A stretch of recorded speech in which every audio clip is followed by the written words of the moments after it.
Nutritional disclaimer.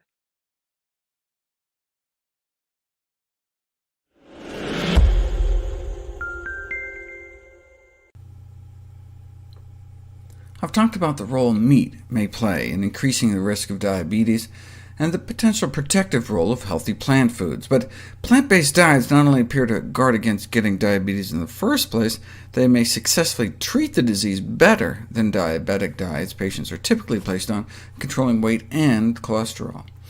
Diets based on whole plant foods can result in significant weight loss without any limits on portion size or calorie counting, because plant foods tend to be so calorically dilute. Here's 100 calories of broccoli, tomato, and strawberries. Compare that to 100 calories of chicken, cheese, or fish. People just can't seem to eat enough to compensate for the calorie deficit, so lose weight eating whole plant foods.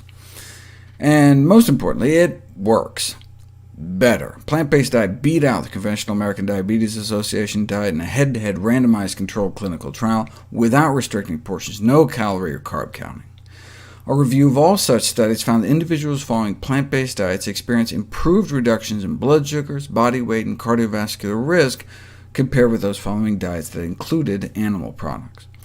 And cardiovascular risk is what kills diabetics the most. I'm more likely to get strokes, more likely heart failure.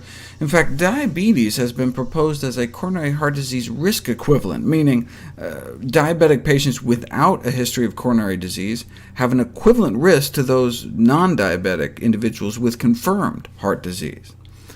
A newer study used a technique to actually measure insulin sensitivity. It proved on both diets in the first 3 months, but then the veg diet pulled ahead. And look at their LDL cholesterol. That's what we see when people are put on a plant-based diet. Cholesterol comes down so much, it can actually reverse the atherosclerosis progression, reverse the progression of heart disease. We know about the beneficial effect of vegetarian diets on controlling weight, blood sugars, cholesterol, insulin sensitivity, and oxidative stress compared to conventional diabetic diets. But what about quality of life, mood? How did people feel after making such a dramatic change in their diets? In this randomized controlled trial, study subjects were assigned either to a plant-based diet group or a control group. Vegetables, grains, beans, fruits, and nuts, with animal products limited to a maximum of 1 daily portion of low-fat yogurt. And the control group got the official diabetes diet. Quality of life improved on both diets in the first few months, but within 6 months, the plant-based group clearly pulled ahead. Same thing with depression scores. Dropped in both groups in the first 3 months, but started to rebound in the control group. Bottom line, the more plant-based diet led to a greater improvement in quality of life and mood.